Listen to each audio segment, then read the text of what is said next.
দর্শকের অভাব অনুভব করছিল একটি বন্ধুত্বপূর্ণ ও কৌতূহলী সানফিশ। জাপানের একটি অ্যাকোয়ারিয়াম সাময়িকভাবে বন্ধ থাকার সময় এই সমস্যা দেখা দেয়, যার সমাধানে ও মাছকে সান্ত্বনা দিতে দ্রুত এই সমস্যার সৃজনশীল সমাধান বের করেন কর্তৃপক্ষ। জাপানের ইয়ামাগুচি প্রদেশের শিমোনোসেকিতে অবস্থিত কাইকোকান অ্যাকোয়ারিয়ামের পোস্ট কয়েকটি ছবিতে দেখা যায় সানফিশটি একটি সারিতে সাজানো ইউনিফর্মের সঙ্গে সংযুক্ত মানুষের মুখের ছবির সামনে সাঁতার কাটছে।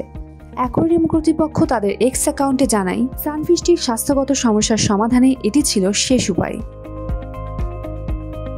কর্মীদের মতে তার একাকিত্ব থেকে সমস্যা উদ্ভূত হয়েছিল এবং সমাধানটি কার্যকর হয়েছে। পরদিন অ্যাকোয়ারিয়ামটির কর্তৃপক্ষ এক্সে লিখেছে, মাছটি আবার সুস্থ হচ্ছে বলে মনে হচ্ছে। মাইনিচি শিম্বুন পত্রিকার প্রতিবেদন থেকে জানা যায়, ডিসেম্বরের সংস্কারের জন্য অ্যাকোয়ারিয়াম বন্ধ হওয়ার পর সানফিশটি জেলিফিশ খাওয়া বন্ধ করে দেয় এবং ট্যাঙ্কের গায়ে তার শরীর ঘষতে শুরু করে। শুরুর দিকে কিছু কর্মী ধারণা করেছিলেন মাছটি পরজীবী বা হজমজনিত সমস্যার শিকার। তবে তাদেরই একজন ধারণা করেন, দর্শক শূন্য ট্যাঙ্কে একাকিত্বই হয়তো এই সমস্যার মূল কারণ।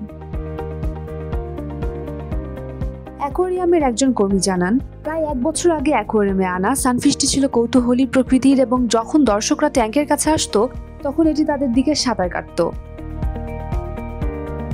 অ্যাকোয়ারিয়াম কর্তৃপক্ষ তাদের এক্স পোস্টে জানায়, ছবি ও ইউনিফর্ম স্থাপন করার পরের দিনই মাছটি ভালো অনুভব করতে শুরু করে এবং ট্যাঙ্কে তার পাখনা নাড়ানোর দৃশ্য দেখা যায়। পোস্টটি সামাজিক যোগাযোগ মাধ্যমে ব্যাপক সাড়া পেয়েছে।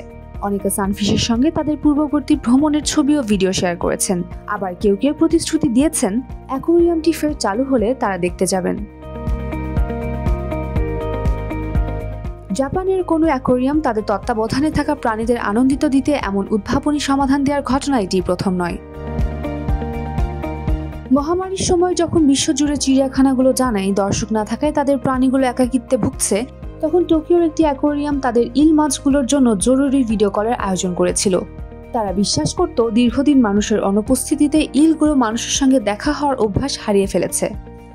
উম্মে রুম্মান ক্রান্তি, ডেইলি সান।